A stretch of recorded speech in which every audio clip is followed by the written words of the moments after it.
Hello hello police, यहाँ पे एक बंदा बिजली चोरी कर रहा है, आप जल्दी से आ जाए। क्या? मैं अभी पहुंच रहा हूँ। ओए, ये क्या कर रहे हो?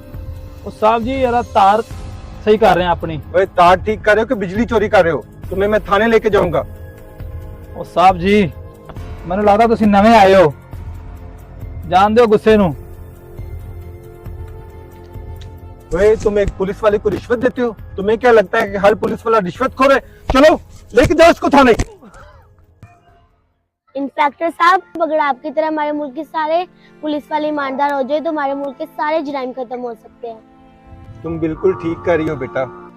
आप भी इस बच्ची की तरह बिजली चोरों के खिलाफ अपनी पुलिस और अदारों का साथ दें। वीडियो अच्छी लगे तो शेयर लाजमी करना।